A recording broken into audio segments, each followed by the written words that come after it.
श्री जगदम्बिकाय नमः।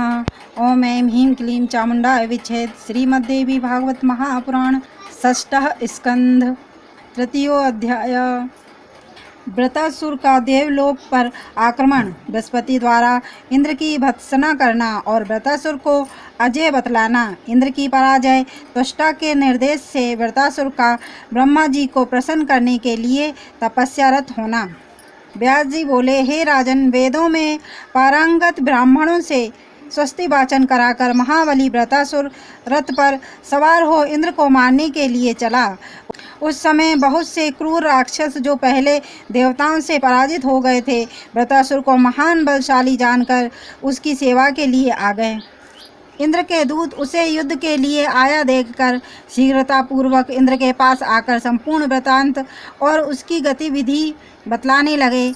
दूत बोले, हे स्वामिन, वृत्रासुर नाम का आपका बलवान और दुर्धर्ष शत्रु रथ पर आरूढ़ होकर राक्षसों के साथ शीघ्र ही यहाँ आ रहा है। पुत्र शोक से संतप्त और क्रोधाधिभूत त्वष्टा ने आपके नाश के लिए अभिचार कर्म से उसे उत्पन्न किया है। हे महाभाग, शीघ्र ही रक्षा का उपाय कीजिए। सुमेरु और मद्राचल के समान अत्यंत भयंकर प्रतीत होने वाला वह वृत्रासुर घोर गर्जन करता हुआ अब शीघ्र यहाँ आ रहा है। इसी बीच अत्यंत भयभीत देवगण वहाँ आ करके दूतों की बात सुन रहे देवराज इंद्र से इस प्रकार कहने लगे। गण बोले, हे इंद्र, इस समय स्वर्ग में अनेक प्रकार के अपशगुन हो रहे हैं। पक्षियों के बहुत ही डरावने शब्द हो रहे हैं। कोए, गिद्ध, बाज और चील आदि क्रूर पक्षी भवनों के ऊपर बैठकर भयानक स्वरों में रोते हैं और अन्य पक्षी भी बार बार चींची कूची ऐसे शब्द कर रहे हैं। हाथी, घोड़े आदि वाहनों की आंखें से लगातार जल अश्रु की धाराएं नीचे गिर रही है। हे महाभाग, भवनों के ऊपरी भाग में रात में रोती हुई राक्षसियों का भयानक शब्द सुनाई देता है। हे मानद, हवा के बिना ही ध्वजाएं टूट टूट कर गिर पड़ती हैं। स्वर्ग, पृथ्वी और आकाश में महान उत्पात हो रहे हैं। काले वस्त्र धारण की हुई भयानक मुख वाली स्त्रियां निकल जाओ, घर से शीघ्र निकल जाओ, ऐसा कहती हुई घर घर में घूमती हैं। रातों में अनेक घर में सोई हुई स्त्रियों को भयभीत करती हुई भयानक राक्षसियां स्वप्नों में उनके बाल नोचती हैं। हे देवेंद्र, इस प्रकार भूकंप और उल्कापात आदि उपद्रव भी हो रहे हैं। रात्रि में हमारे भवनों के आंगन में सियार रुदन करते हैं। गिरगिटों के समूह घर घर में उत्पन्न हो रहे हैं। सर्वथा अनिष्ट के सूचक अंग प्रस्फुरण आदि भी होते हैं। व्यास जी बोले, उन लोगों का यह वचन सुनकर इंद्र चिंतित हो उठे और बृहस्पति को बुलाकर उन्होंने अपनी मनोगत बात पूछी। इंद्र बोले, हे महान, ये भयानक अपशकुन क्यों हो रहे हैं? भयानक आंधियाँ चलती हैं और आकाश से उल्कापात होते हैं। हे महाभाग, आप सर्वज्ञ, विघ्न का नाश करने में समर्थ, बुद्धिमान, शास्त्रों के तत्वों को जानने वाले और देवताओं के गुरु हैं। इसलिए हे विधानज्ञ, आप हमारी शांति के लिए शत्रुओं का नाश करने वाला कोई शांति कर्म कीजिए। जिस प्रकार मुझे दुख ना हो, आप वैसा कार्य कीजिए। हे बृहस्पति बोले, हे सहस्त्र नेत्रों वाले इंद्र, मैं क्या करूं? तुमने बहुत बड़ा पाप कर डाला है। निरपराध मुनि को मारकर तुमने क्या लाभ प्राप्त कर लिया? पुण्य और पाप का अत्यंत उग्र फल शीघ्र ही प्राप्त होता है। इसलिए ऐश्वर्य की इच्छा रखने वालों को विचार पूर्वक कार्य करना चाहिए। दूसरे को कष्ट पहुंचाने का कृत्य कभी नहीं करना चाहिए। दूसरे को कष्ट देने में संलग्न प्राणी कभी सुख नहीं पाता। हे इंद्र, तुमने मोह और लोभ के वशीभूत होकर ब्रह्म हत्या कर डाली। उसी पाप का यह फल सहसा उपस्थित हो गया है। व्रत नाम वाला यह असुर जन्म से ही देवताओं से आबद्ध है। बहुत से दानवों से घिरा हुआ वह तुम्हें मारने के लिए चला आ रहा है। हे इंद्र, त्वष्टा के द्वारा दिए हुए उन सभी वज्रतुल्य तथा दिव्य आयुधों को लेकर वह उपस्थित हो रहा है। दुर्धर्ष तथा प्रतापी वह रथ पर आरूढ़ होकर प्रलय मचाते हुए चला आ रहा है। हे देवेंद्र, उसकी मृत्यु नहीं होगी। बृहस्पति ऐसा कह ही रहे थे कि वहाँ कोलाहल मच गया। गंधर्व, किन्नर, यक्ष, मुनि, तपस्वी और सभी देवता अपने अपने भवन छोड़कर भाग चले। उस महान आश्चर्य को देखकर इंद्र चिंतित हो उठे। तब उन्होंने सेवकों को सेना तैयार करने का आदेश दिया। वस्तुओं, रुद्री, अश्विनी कुमारों, आदित्यों, पूषा भग, वायु, कुबेर, वरुण और यम को बुलाओ।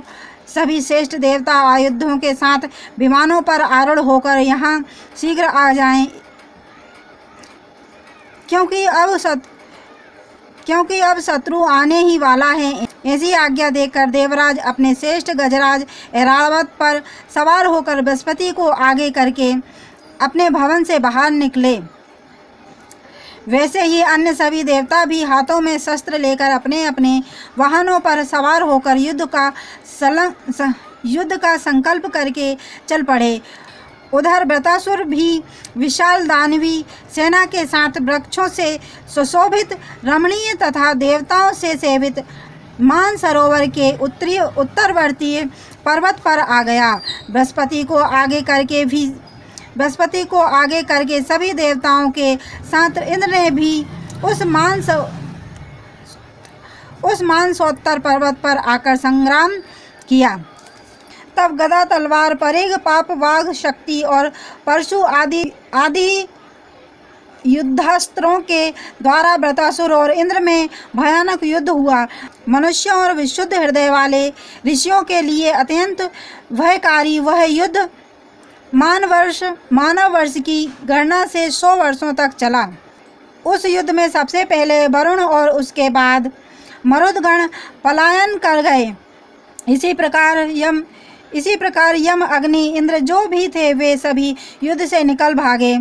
इंद्र आदि प्रमुख देवताओं को भागकर जाते देखकर वृत्रासुर भी प्रसन्नतापूर्वक आश्रम स्थित अपने पिता के पास आ गया। उन्हें प्रणाम करके बोला, हे पिताजी, मैंने आपका कार्य कर दिया। युद्ध भूमि में आए हुए इंद्र सहित सभी देवता मुझसे पराजित हो गए। वे सब उसी प्रकार भयभीत होकर अपने स्थानों को भाग गए जैसे सिंह से डरकर हाथी और मृग भाग जाते हैं। मैं हाथियों में श्रेष्ठ इस ऐरावत को ले आया हूँ। हे भगवान, आप इस गजश्रेष्ठ को ग्रहण करें। मैंने उन सबको इसलिए नहीं मारा क्योंकि डरे हुए को मारना अनुचित होता है। हे तात, आप पुनः आज्ञा कीजिए कि मैं आपका कौन सा इच्छित कार्य करूं। सभी देवता भयभीत और युद्ध श्रम से क्लांत होकर भाग गए। भयभीत इंद्र भी ऐरावत छोड़कर भाग गया। व्यास जी बोले, पुत्र का यह वचन सुनकर त्वष्टा ने प्रसन्न होकर कहा, आज मैं पुत्रवान हो गया हूँ, मेरा जीवन सफल हो गया। हे पुत्र, तुमने आज मुझे पवित्र कर दिया, मेरा मानसिक संताप चला गया। तुम्हारे अद्भुत पराक्रम को देखकर मेरा मन शांत हो गया। हे पुत्र सुनो, अब मैं तुम्हारे हित की बात कह रहा हूँ। हे महाभाग, अब तुम दृढ़तापूर्वक आसन पर बैठकर सावधान होकर तपस्या करो। किसी का भी विश्वास मत करना, वह तुम्हारा शत्रु इंद्र छल करने वाला तथा अनेक प्रकार की वेद नीति में निपुण है। तब से लक्ष्मी की प्राप्ति होती है, तब से उत्तम राज की प्राप्ति होती है, तब से बल की वृद्धि होती है और संग्राम में विजय की प्राप्ति होती है। भगवान ब्रह्मा की आराधना करके उनसे उत्तम वर प्राप्त कर तुम उस दुराचारी और ब्राह्मण के हत्यारे इंद्र को मार डालो। तुम सावधान और स्थिर होकर कल्याणकारी तथा वरदाता ब्रह्मा जी की आराधना करो। प्रसन्न होने पर 4 मुख वाले वे ब्रह्मा जी तुम्हें अभिष्ट वरदान देंगे। विश्व की सृष्टि करने वाले अमित तेजस्वी ब्रह्मा जी को प्रसन्न करके अमर तत्व प्राप्त कर तुम अपराधी इंद्र को मार डालो। हे पुत्र, मेरे मन में उस पुत्र घाती के प्रति वैर बना हुआ है। ना मुझे शांति प्राप्त होती है और ना ही मैं सुख से सो पाता हूँ। उस पापी ने मेरे निर्दोष तपस्वी पुत्र को मार डाला है, इसलिए मुझे शांति नहीं मिलती है। व्रत तुम मुझ दुखी का उद्धार करो। व्यास जी बोले, तब पिता का वचन सुनकर वृत्रासुर कुपित हो उठा। पिता से आज्ञा लेकर वह प्रसन्नतापूर्वक तपस्या करने के लिए चला गया। गंधमादन पर्वत पर पहुंचकर पवित्र और मंगलकारिणी देव नदी गंगा जी में स्नान करके कुश का आसन बिछाकर वह दृढ़तापूर्वक बैठ गया।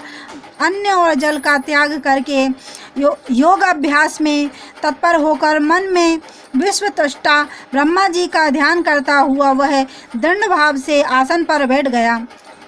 उसे तपस्या करता हुआ जानकर इंद्र चिंता से व्यग्र हो उठे। तब उसके तप में विघ्न डालने के लिए इंद्र ने गंधर्वों, अत्यंत ओजस्वी यक्षों, नागों, सर्पों, किन्नरों, विद्याधरों, अप्सराओं और अनेक देवदूतों को भेजा। उन माया वियोग द्वारा तप में विघ्न के लिए भली भांति उपाय किए गए, किंतु परम तपस्वी त्वष्टा पुत्र व्रत ध्यान से विचलित नहीं हुआ। इति श्रीमद्देवी भागवते महापुराणे अष्टादशसहस्रस्यां संहितां षष्ठः स्कन्धे ब्राह्मणः समाधरायणाय त्वष्टाव्रतोपदेश वर्णनम नाम तृतीयो अध्याय। और देवी भागवत की महिमा सुनना अगर आपको पसंद है तो चैनल को लाइक एंड सब्सक्राइब करें। धन्यवाद।